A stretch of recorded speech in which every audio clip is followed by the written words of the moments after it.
Many Yu-Gi-Oh monsters have a mix of human and animal features, and a lot of them are based on things that you probably wouldn't realize. We're starting this list like we're Yu-Gi-Oh in episode 1 of the original anime by calling upon Beaver Warrior. This level 4 Earth Attribute Beast Warrior has 1200 attack and 1500 defense, making him a great option for building a strong, protective dam around your life points if the year is 2002, and you're open a few packs of the Legend of Blue and White Dragon to build your first stack for a new TCG called Yu-Gi-Oh! Competitively, this card doesn't have a lot going on, unlike other not-so-good but beloved monsters from the early game. Beaver Warrior has not enjoyed the waves of legacy support that cards like Hungry Hamburger and fellow Yu-Gi-Oh! And Normal Summon Skull have been blessed with. Still, the nostalgic goofiness of Beaver Warrior combined with the favor the Pharaoh has given it, has given this card life as a popular meme choice within the community. The Riz of the Beaver Warrior is so strong that this card shockingly saw 3 placements in the competitive TCG in August of 2020. Although the sources for these competitive placements are probably not legit, to be honest. Still, Beaver Warrior isn't all a meme. At least it can enjoy some searchability from Fire Formation 10-key in the oodles of generic vanilla support. Interestingly, Beaver Warrior's anime appearances aren't limited to Yugi's stack. It has a few appearances in the Yu-Gi-Oh! GX and is notable as a card used by young Jaden Yuki, appearing in multiple flashbacks during the Yubel arc, and providing an interesting continuity between the first 2 main Yu-Gi-Oh! Protagonists. They both used Beaver Warrior. It also has a brief screen credit in Episode 8 of Yu-Gi-Oh! Arc 5, while the current curriculum of the Leo Institute of Dueling is accessed by Henrietta. It also appears in the original Toei anime before Yu-Gi-Oh! Duel Monsters. All this trivia is enough to net Beaver Warrior a spot on this list, if only the lowest spot at number 10. Gracing this list number 9 spot is Yoko the Graceful Mayakashi, a level 9 fire zombie synchro monster with 2900 attack and 2400 defense. It has generic tuning requirements of 1 tuner and however many non-tuners, but does carry the restriction that you can only control 1 Yoko, and can only use each of her effects once per turn. If a synchro monster you control with an original level of 11 is destroyed, you can banish a zombie monster from your graveyard to special summon her, and when she is summoned from the grave, you destroy 1 monster your opponent controls without targeting.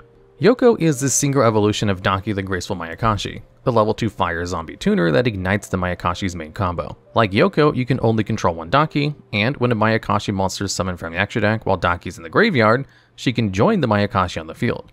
This lets you synchro summon again to summon a new Mayakashi 2 levels higher from the extra deck, which would then trigger Daki's effect. In this way, with the Mayakashis you can perform a chain of synchro summons, and since Mayakashi synchros have a shared effect to special summon themselves when a synchro 2 levels higher is destroyed, this creates a chain of zombies that your opponent must fight through in order to get at your life points. Or that's how it would work if banishing, bouncing, or spinning didn't get around their destruction specific conditions. But we're not including Yoko because of her storied run in the competitive scene. She's here because she sits at an interesting intersection of pop culture and legend. Yoko draws inspiration from the Japanese kitsune, foxes with supernatural powers that often include the ability to shapeshift into humans. The older and wiser kitsune is, the more tails it has, and you can see incarnations of this mythical creature far and wide. In Pokemon, for example, and League of Legends, and also other forms of pop culture like graphic novels and miniseries. Even with this storied legacy, Yoko the Graceful Mayakashi's many tales of wisdom and power did not translate into success in the competitive scene.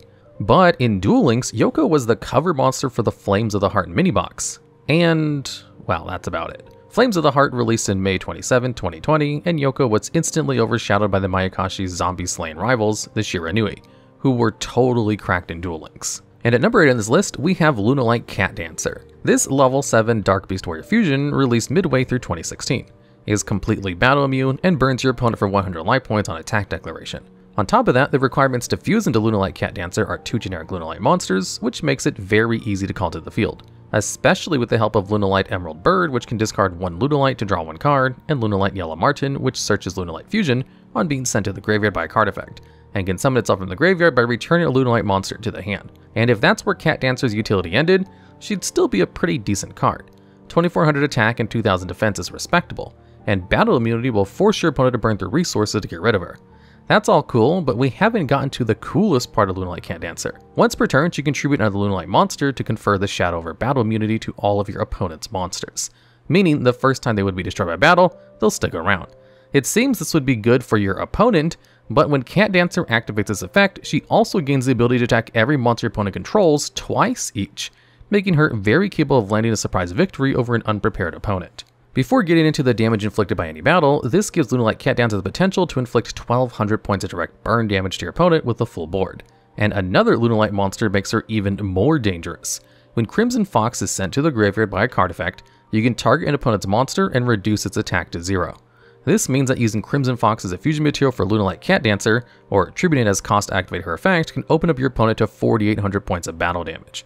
If your opponent controls a monster summoned from the action deck, Lunalight Fusion can use Crimson Fox from the deck as one of the materials to summon Cat Dancer, greatly boosting the consistency of this pair.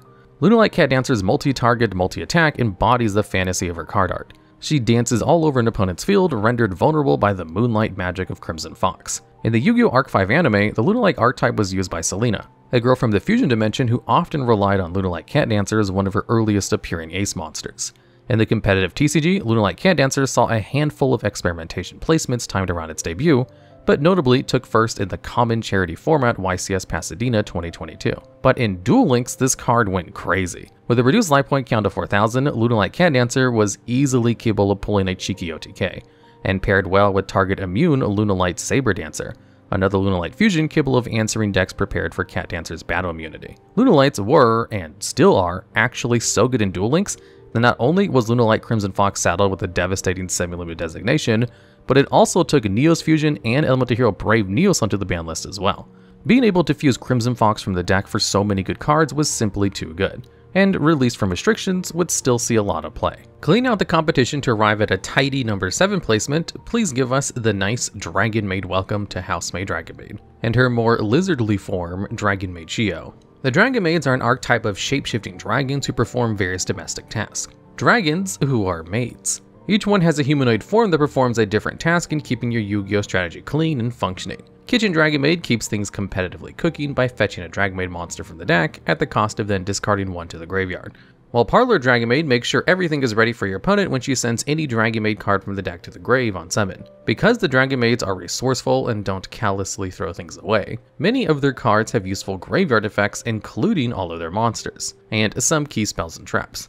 Like Dragonmaid Tiding, which lets you banish from the grave to special summon a Dragonmaid monster from your hand or grave, and Dragonmaid Changeover, their archetypal fusion spell, which can be retrieved from the graveyard by returning a Dragonmaid monster in the field to the hand. Laundry Dragonmaid cycles your resources when she sends the top 3 cards of your deck to the grave on summon, and Nurse Dragonmaid can revive a fellow Dragonmaid when she hits the field. Together with their Draconic Forms and House Dragonmaid at the head of the cleaning crew, they make up the original lineup of the Dragonmaid archetype. At the start of the battle phase, the humanoids can return themselves to the hand to summon their dragon counterparts from the hand or graveyard. Then, at the end of the battle phase, the dragon cards return to the hand and the humanoids are summoned again. The real strength of a Dragonmaid deck is how conscientious they are and how they interact with the grave. They don't like waste. In the archetype's inaugural wave of support, House Dragonmaid didn't yet have her dragon form, but it was teased in the artwork for her fusion spell, which depicts House in the middle of her transition into Sheou. In addition to their impressive stats, House Dragonmaid is a level 9 light dragon with 3,000 attack and 2,000 defense, and Dragonmaid Sheou is a level 10 light dragon with 3,500 attack and 2,000 defense.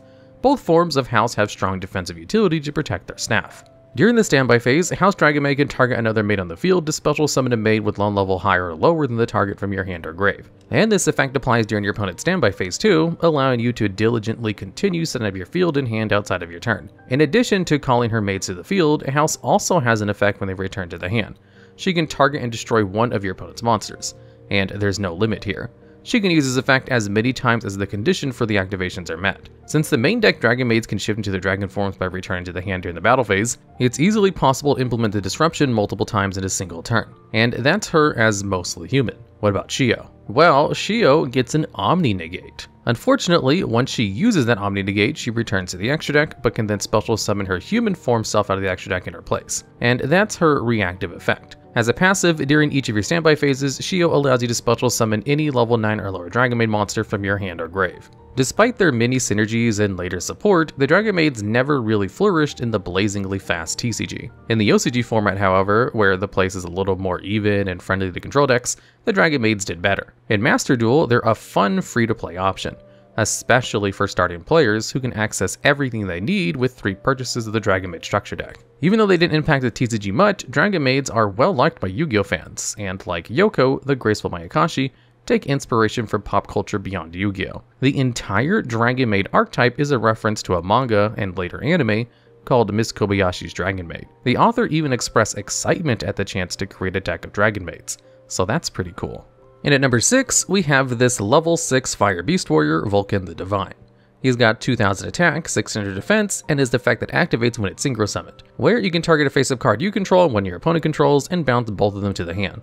For the rest of his turn, you can't use cards with the same name as the bounce cards and can only activate Vulcan's effect once per turn. That's a few restrictions, but it was probably there because self-bouncing cards is pretty powerful. Because the requirements for a synchro summon are completely generic, one tuner plus one or more non-tuners. So it's easy to see how it could be used alongside spells like Premature Burial to create degenerate combo loops. That's actually what earns Vulcan his spot on this list. Not that barely gated potential for game-breaking combos, but his board appeal. Every other card that we're going to talk about belongs to an archetype and enjoys support on the same, but not Vulcan. This trigger is tough enough to make this list on its own, and actually there's more because he was tough enough to see decent competitive play in the TCG. His versatility let him claim spots in deck lists and many strategies like Fire Fist, Yang Xing, Shaddolls, Blackwings, and more. Basically anything that can go into a level 6 synchro and benefit from bouncing monsters or continuous back row back to your hand. And at number 5 we have Danger Mothman, a level 4 dark insect with 1800 attack and 400 defense. The narrative of the Danger archetype is pretty cool. Basically, there's this mysterious island and a scientific expedition of people who want to see what's up with it. Very quickly, the scientists realize what's up is monsters. Many of them, in fact. On this island are all kinds of cryptids taking inspiration from legends of real-life creatures. No one's yet proven that Bigfoot or the Loch Ness Monster exists, but also no one's proven that they don't exist either. And therein lies the legend of the cryptids. The Danger playstyle represents both the alleged elusive nature of these real-life creatures and the exploratory nature of the narrative's scientific expedition. In the case of Danger Mothman, you can reveal it, then let your opponent select a random card from your hand to discard. If the chosen card is not Danger Mothman, you can special summon it. And if you do, make both players draw and discard one card. Like the scientific explorers and hopefully photographers IRL, your opponent is looking for their cryptid quarry in the tall grass of your hand. And there is danger for them. The card is a warning, and if they don't listen to it and pin down the revealed beast, they'll be caught unaware when the monster strikes. Because of their drawing power and discarding by effect capabilities, Dangers synergize well with other strategies like Stall and Dark World in particular, since Dangers can help Dark World fiends access their powerful abilities that can activate when discarded by effect. According to local legend, Mothman's haunt is in the southeast region of the United States, in particular West Virginia. The creature is typically described as an impossibly tall and lean muscular man with glowing red eyes and white wings, with an early sighting occurring outside the perimeter of a disused factory. Often, our stories, legends, and art reveal the psychic anxieties of our lives, our unspoken worries and uneasy inklings that lack a name or direct outlet for expression. Some of the oldest mountains in the world across West Virginia and the forests there are deep. At the same time, extractive industries have burdened the environment here with great strain. Perhaps it is not surprising that the Mothman is encountered here along the troubled border between wilderness older than history and the quick and careless workplaces of man. This tension is felt too in Yu-Gi-Oh's Danger archetype, where scientists travel from defined spaces and clear boundaries of the modern world into murky depths of an island they do not understand. We are first creatures, and although our lives are governed by constructs like the master rules of Yu-Gi-Oh, we were here before our laws. Cards exist as ideas and concept before they are saddled with attack points, levels, and the nitty-gritty little numbers that determine how good they are in the strategic context. And lightly landing her feet at number 4 is a level 4 light beast warrior monster with 1100 attack, 2000 defense, Felis Lightsworn Archer. This marksman cat girl can't be normal summoned or set, and is only able to hit the field by a monster card effect, but makes up for this pretty intense restriction by performing a useful niche in an archetype that supports her agile summoning requirements. Where, if Felis is sent from the deck to the grave by a monster effect, she can special summon herself and upon activation, tribute herself to target and destroy one of your opponent's monsters and mill 3 cards to the top of your deck to the graveyard. The Lightsworn strategy is hyper aggressive, all about milling your own deck to draw cards and gain advantage by swarming the field. Cards like Solar Recharge and Lumina Lightsworn Summoner help make Felis not entirely useless to hold in hand, since both cards require discard and mill 2, and revive a Lightsworn monster from the grave, respectively. In case you hadn't got the impression from her card art, Felis is very flexible, providing target removal, discard fodder, and indirect extension of your plays, all while being a level 4 tuner, which is a great level to be for a tuner, especially if you've got eyes on summoning some of the Lightsworn archetype synchro monsters, like Michael the Arc Lightsworn, and Judgment the Dragon of Heaven. In Duel Links, Felis was pretty much as good as she was in the TCG. She wasn't the strongest option in a deck full of techs that mesh well with other strategies like Chaos and Blue Eyes, but she could be useful and often was, and still is. Lightsworns weren't the same dominant force in Links that they were in TCG, but they're viable for sure, and will likely ebb and flow to different degrees of rogue meta relevance based on what else is good at a given moment. The other Lightsworn that could have been on this spot in this list, Wolf Lightsworn Beast, but Felis was chosen because her playstyle complements her aesthetic. And because, look at her card. How is she bending like that?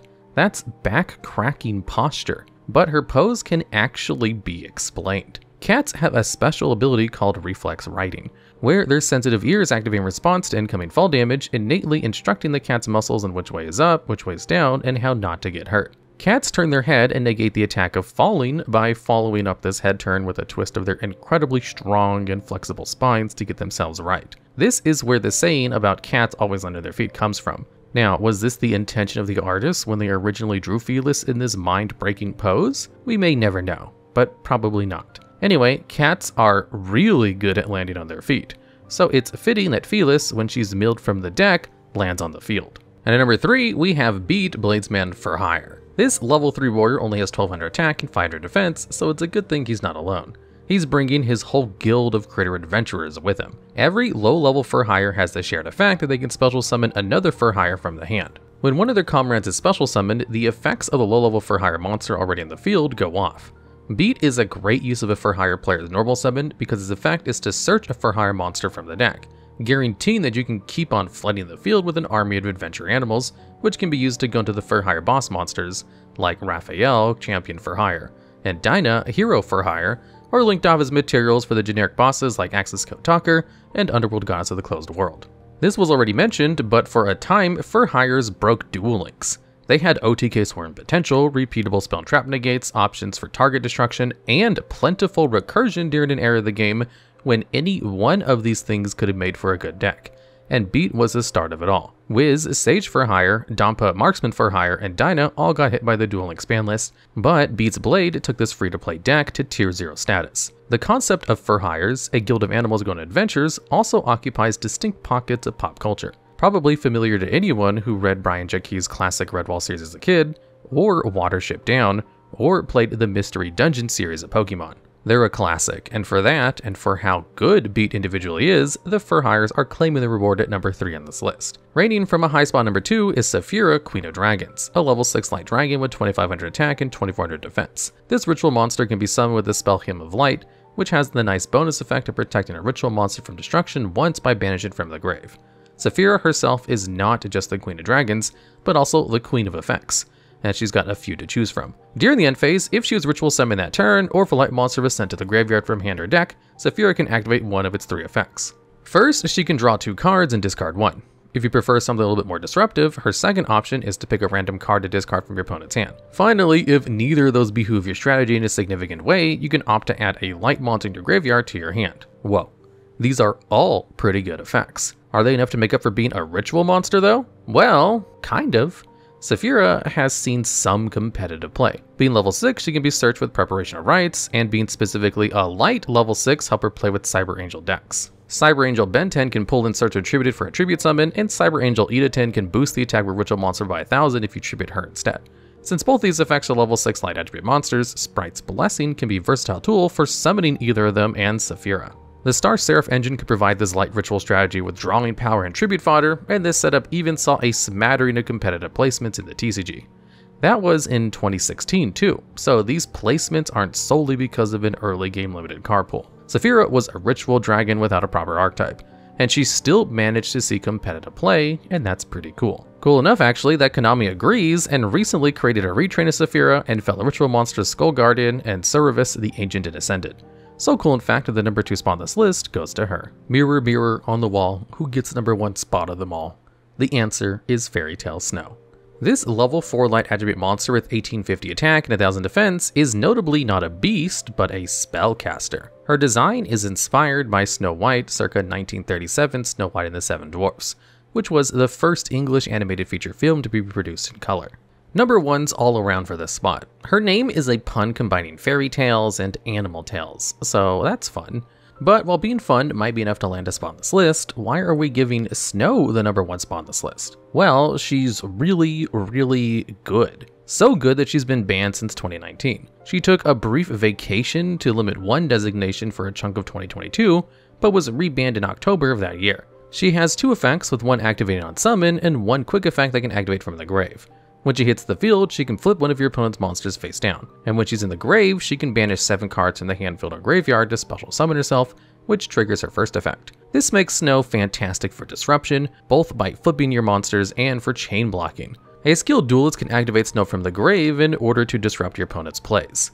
Banishing 7 cards might seem like a lot, but some cards benefit from mass banishing, and the number 7 is important because that's how many dwarves Snow White befriended in the fairy tale. In the story, after Snow White takes a bite from a poison apple, she falls into an enchanted slumber. This can be compared to Fairy Tale Snow as it takes a rest in the graveyard. With the support of 7 friends, both Snow White and Fairy Tale Snow revive, making the mechanics of Snow's effect another fun reference to her inspiration. Overall, Snow has seen a truly staggering amount of competitive play in its lifetime, and listing all of the decks where she's found a niche would make this video way longer than it needs to be. So here's a quick sample of strategies Snow has been part of: Burning Abyss, Lightsworn, Infernoids, Zodiac, and even decks as recent as Tearlaments. Alright, and that's the list. If you have any ideas for future videos just like this one, let us know down in the comments below.